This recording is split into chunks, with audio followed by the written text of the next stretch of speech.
హిందువులు అనే విషయం దాచి రహస్యంగా పెళ్లి చేశారు. పూజ చేస్తుంటే కొట్టారు, అడ్డుకున్నారు. రాజీవ్ సంసారానికి పనికిరాడు. 11 మంది నన్ను నిత్యం వేధించారు.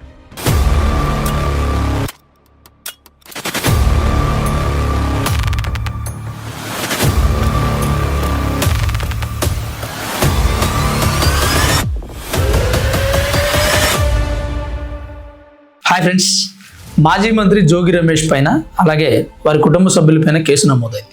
ఈ విషయం గురించి నేను మాట్లాడదామా వద్దా, ఫ్యామిలీకి సంబంధించిన అంశం కదా, వద్దులే అని అనుకున్నా. కానీ 11 మందిపై కేసులు నమోదైన విషయం, ఒక ఆడపిల్లకి అన్యాయం జరిగినటువంటి అంశం, దాంతోపాటు వీళ్ళ ఎంగేజ్మెంట్ జరిగినప్పుడు పబ్లిక్ని ఇబ్బంది పెట్టినటువంటి అంశం, అలాగే హిందువులకు సంబంధించిన ఒక అంశం, ఇన్ని ఈ కేసులో దాగున్నాయి. కాబట్టి మనం ఖచ్చితంగా మాట్లాడాల్సిందే అని డిసైడ్ అయ్యి మీ ముందుకు వచ్చాను. విషయానికి వస్తే మాజీ మంత్రి జోగి రమేష్ మీ అందరికీ తెలుసు, స్వస్థలం ఇబ్రహీంపట్నం. ఆయన పెడన్ నుంచి అలాగే పెనమలూరు నుంచి మైలవరం నుంచి అనేక సందర్భాల్లో పోటీ చేశారు. 2019లో మాత్రమే గెలిచారు. అప్పుడే మంత్రి పదవి చేపట్టారు. ఆ తర్వాత రాజకీయంగా ఎన్నో విభేదాలు ఉన్నా, పవన్ కళ్యాణ్ వ్యక్తిగత జీవితం గురించి విమర్శలు చేసిన, నోటికి ఇష్టం వచ్చినట్టు మాట్లాడినా, నేను నోటికి ఇష్టం వచ్చినట్లని ఎందుకన్నానంటే, ఈయన ఏం మాట్లాడారో పవన్ కళ్యాణ్ గారి గురించి మా వీడియో ఎడిటర్ ఒక క్లిప్ వేస్తాడు, చూడండి. పవన్ కళ్యాణ్ అనేవాడు పిచ్చి మొక్క తెల్లాంగా మాట్లాడడం కాదు. పవన్ కళ్యాణ్ నువ్వు ఒక కంపెనీ పెట్టుకోవచ్చు. ఓర పంది ఎట్లా తిరుగుతావు అట్లా తిరుగుతా ఉన్నాడు. అంత దారుణంగా మాట్లాడిన తర్వాత, ఎవరికైనా రాజకీయాల్లోకి వచ్చిన తర్వాత విమర్శ ప్రతి విమర్శలు ఉంటాయి, కానీ మరీ ఎంత దారుణంగా కాదు. మరి ఒక వ్యక్తిని పర్సనల్గా టార్గెట్ చేసే అంతలా కాదు. కర్మ ఇస్ రిటర్న్. ఎప్పటికైనా సరే మనం చేసినవి మనకి తిరిగి వస్తాయి ఖచ్చితంగా. ఎంగేజ్మెంట్ టైంలో చేసిన పనులు కానీ, ఎంగేజ్మెంట్ చేసుకోవడానికి చేసిన పనులు కానీ ఒకసారి మనం డిస్కస్ చేద్దాం. విషయానికి వస్తే, తెలంగాణకు చెందినటువంటి మేఘనా అనే ఆమెతో జోగి రమేష్ రాజీవ్కి వివాహం జరిగింది. వివాహం జరిగిన తర్వాత, సింపుల్గా చెప్తున్నా, వివాహం జరిగిన తర్వాత గొడవలు అయ్యాయి. గొడవలు అవుతూనే ఉన్నాయి. 1.5 years నుంచి ఆమెను చిత్రహింసలు పెడుతున్నారంట. ఆమె బయటకు వచ్చి ఇప్పుడు కేసు పెట్టింది. ఆ కేసు పెట్టడం ఎవరి మీద పెట్టింది ఏంటి అనేది ఒకసారి చూద్దాం. ఆంధ్రప్రదేశ్ మాజీ మంత్రి వైఎస్ఆర్సీపీ నాయకుడు జోగి రమేష్ మరియు ఆయన కుటుంబ సభ్యులపై నమోదైన FIR పూర్తిగా మనం ఒకసారి చూసే ప్రయత్నం చేద్దాం. ఎన్టీఆర్ జిల్లా ఇబ్రహీంపట్నం పోలీస్ స్టేషన్లో జోగి రమేష్ పెద్ద కోడలు జోగి మేఘన ఇచ్చిన 24 పేజీల లిఖితపూర్వక ఫిర్యాదు ఆధారంగా FIR నెంబర్ 326/2026 పోలీసులు కేసు నమోదు చేశారు. భారతీయ న్యాయ సంహిత వరకట్న నిషేధ చట్టం కింద 11 మందిపై ఈ సెక్షన్ల ప్రకారం కేసులు నమోదయ్యాయి. సెక్షన్ 85 BNS వివాహితను శారీరకంగా మానసికంగా గృహహింసకు గురి చేయడం. సెక్షన్ 318 BNS 420 మోసం చేయడం, నమ్మక ద్రోహానికి పాల్పడడం. సెక్షన్ 109 క్లాజ్ BNS నేరానికి పురుకొల్పడం లేదా సహకరించడం. సెక్షన్ 3 and 4 వరకట్న నిషేధ చట్టం DP యాక్ట్ కట్నం కోసం వేధించడం, అదనపు కట్నం డిమాండ్, హత్యాయత్నం ఆరోపణలు, మేడపై నుంచి తోసేయడానికి, ఊపిరాడకుండా చేసి చంపడానికి ప్రయత్నించినట్లు ఫిర్యాదులో పేర్కొనడం వల్ల దీనికి సంబంధించిన కఠినమైన నిబంధనలను కూడా చేర్చారు. FIRలో పేర్కొన్న 11 మంది నిందితులు: జోగి రాజీవ్ A1 భర్త, జోగి రమేష్ మామ మాజీ మంత్రి, జోగి శకుంతల అత్త, జోగి రోహిత్ మరిది, ప్రియాంక ఆడపడుచు, జోగి రాము రమేష్ తమ్ముడు, రాకేష్ రాము కుమారుడు, పండు రాము కుమారుడు, స్వామి రమేష్ బావమరిది, రమ స్వామి భార్య, సంతోష్ స్వామి కుమారుడు. ఈ 11 మంది మీద కేసులు నమోదయ్యాయి. ఫ్రెండ్స్, తెలంగాణ సూర్యాపేటకు చెందిన మేఘనకు జోగి రాజీవ్తో 2025 May 28న వివాహం జరిగింది. పెళ్లి సమయంలో 5 కోట్ల నగదు, 1.5 kg బంగారం, 10 kg వెండి ఇచ్చిన, నెల రోజులకి అదనంగా మరో 5 కోట్ల నగదు తేవాలని, ఫార్చునర్ కారు, వజ్రాల హారం తేవాలని వేధించారు.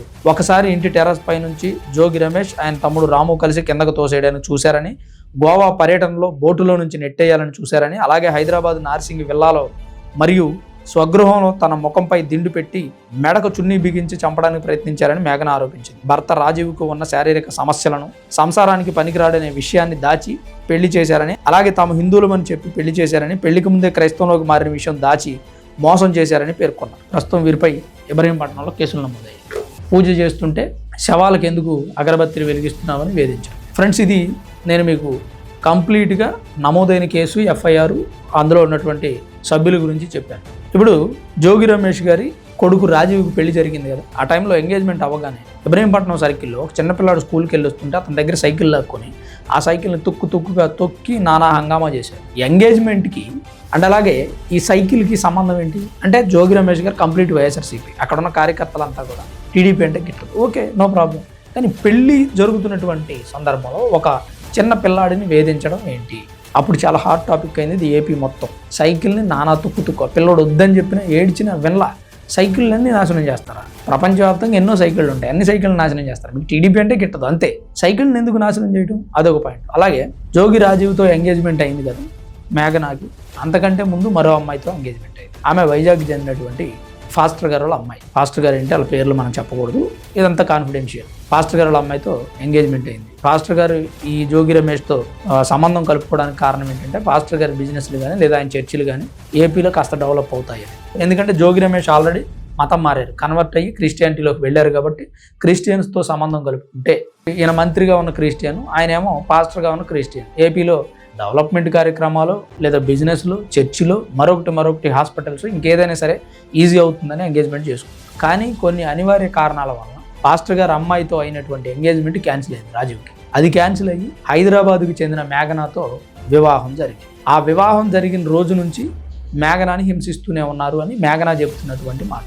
పూజ చేస్తుంటే వద్దనడం, క్రైస్తవులం అనే విషయం దాచిపెట్టి హిందువులమని మేఘనాని మోసం చేయడం, పెళ్ళైన దగ్గర నుంచి 5 కోట్ల నగదు తేవాలని, ఫార్చునర్ కారు ఇవ్వాలని, వజ్రాల హారం కావాలని ఆమెను ఇబ్బంది పెట్టడం, ఇలాంటి అనేక బాధలు ఆమె పడి బయటకు వచ్చి కేసు పెట్టాల్సినటువంటి పరిస్థితి. 1.5 year నుంచి ఆమెను ఒక గదిలో బంధించారని, చిత్రహింసలు పెట్టారని, నన్ను రోజు కొడుతున్నారని కూడా ఆమె చెప్తాం.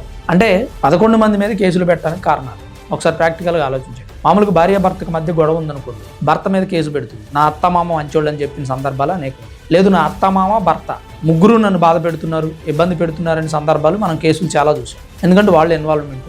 కానీ ఇక్కడ అనూహ్యంగా 11 మంది పైన కేసు, 11 మంది ఆమెను హింసించారు అన్నట్టుగా చెప్తారు. ఇప్పుడు నిజంగా ఆమెకు పగ ఉందనుకోండి, లేదా ఆమె ఇబ్బంది పడింది అనుకోండి, వాళ్ళ ఫ్యామిలీ మీద, వాళ్ళ మీద, ఒకళ్ళ మీద, 2 మీద, 4 మీద చెప్తారు. కానీ 11 మంది మీద చెప్తోంది అంటే ఆమె నిజంగా హింసించారనే విషయం మనకు క్లారిటీగా అర్థం.